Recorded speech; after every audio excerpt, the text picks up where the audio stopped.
Okay, so I'm Alex Camp, and I am a marketing and management major, but I chose to focus on the marketing side of things and some of the ways that you can increase revenue and help your organizations in the arts be successful through marketing. So, first off, the impact that the arts have on the economy. According to the National Endowment for the Arts, in 2012, the production of arts and cultural goods added more than $698 billion to the U.S. economy, which accounted for 4.32% of our GDP. So that's a significant amount, so clearly it has a lot of benefit on the economy. And then just to put things into perspective, also according to this same source, on an average day, 1.4 Americans attend an arts performance.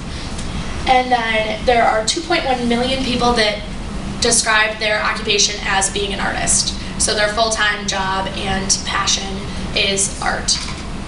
And then also an interesting fact that I found as well on the other side of things is that as far as our traveling economy, 78% of American leisure travelers participate in arts and cultural activities while traveling.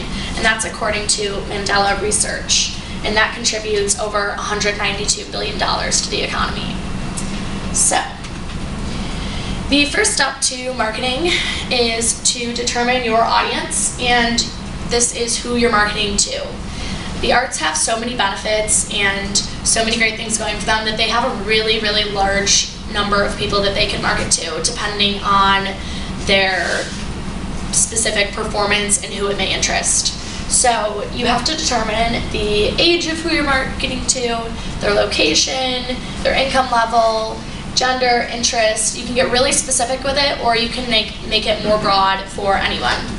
So one of the really interesting challenges to marketing is actually most of our generations. So the millennial generation, which is late teens to mid-30s, is the age that they are now. And so that's the millennial generation, and they are posing a really difficult challenge to marketers, but also they are the greatest opportunity because they make up around 25% of our general population, and that's according to the United States Census Bureau. So they actually make less money than our parents' generation do. So this is an interesting fact because you can't market something to someone if they can't afford it. So looking at our generation versus the baby boomers, which is generally our parents' age, according to where they were at the same age and adjusted for inflation, on average we make $2,000 less. So the study didn't go into exactly why this is, but I just thought it was an interesting fact to consider when you're considering marketing to this generation. And then also overall, we're very frugal with our spending. So that's also something to take into consideration. So this is just a visual representation of what I just went over. I don't know why the East Coast seems to be doing better, but for some reason the green is those who make more than the last generation, and the yellow is those who make less. So you can tell just by looking at the map that for some reason our generation is really struggling a lot more in the workforce than our parents were. And that's also taken from the United States Census Bureau. So now that we've talked about who we're reaching out to, we need to figure out how we want to reach them. So first off, the most general form of fundraising in the most traditional sense is direct mail marketing. So this would be like receiving a print piece, a postcard in your mailbox. And according to Emily Logan, direct mail marketing donations are generally received by people over 55 years old. So again, we're missing our target here if we were going to try and target that really vast younger generation. And then the other important piece with marketing is that you can't measure direct mail marketing as well. So you have no idea how many people even opened up your postcard, if it was engaging enough that they looked at it or if they just tossed it right in the trash. So on the other hand of this, we do live in a digital technology-driven age, and so digital marketing is growing more and more popular, and one of the beauties of this is that it is measurable. When you send out email marketing, you can see exactly how many people opened that email, when they opened it, how long they spent reading it. It's almost creepy to an extent, but that's one of the beauties of digital advertising.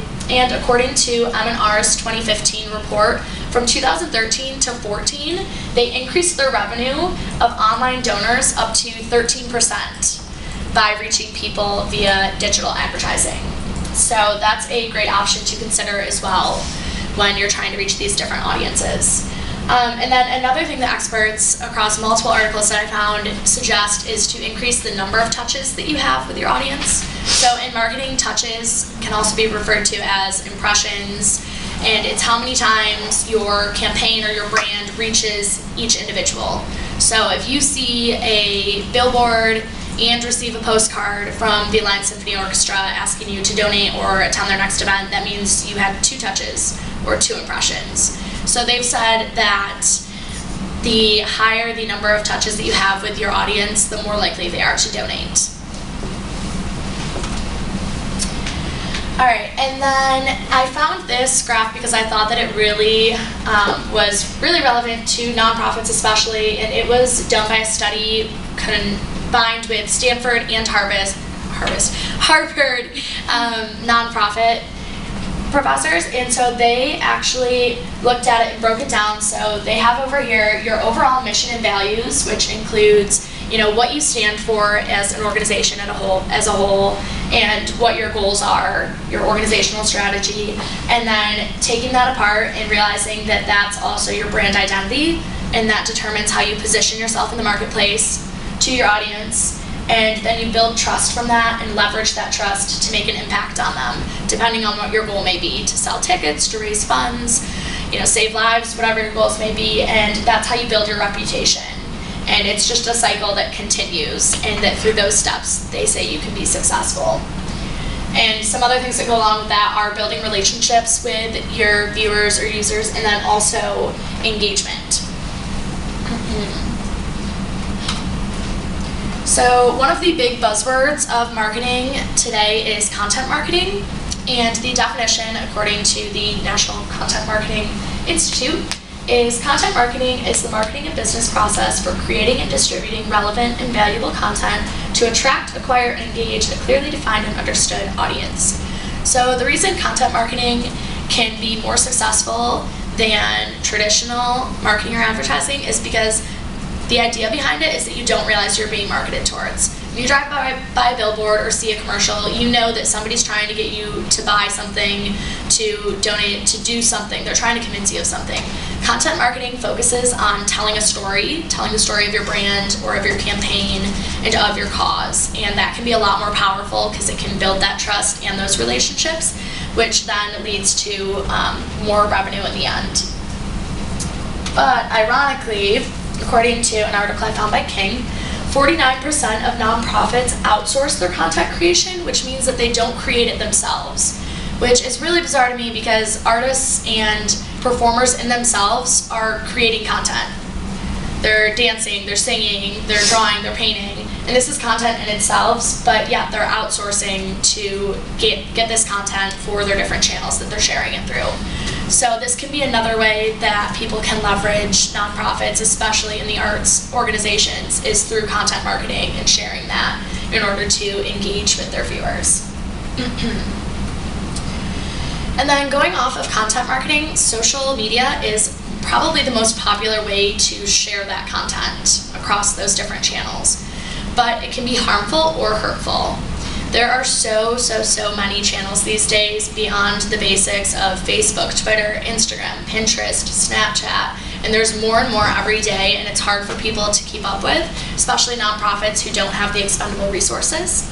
So it can harm your organization if somebody wants to donate and they go to your Facebook page and see that your last post was 2012. That could show your user that either you don't care or you may not be a legitimate organization, and that would diminish their trust in your brand. While on the other hand, it could be a really useful tool if utilized properly in the fact that it could engage your viewers, and you could post a really awesome video and it could get thousands and thousands of shares, and then you could have a really large reach and a really large audience that you've reached out to. So by keeping your posts consistent and current, you can utilize both content marketing and social media to build your brand and be more successful through marketing of your organization. And then that's all I've got. Does anyone have any questions? Thank you so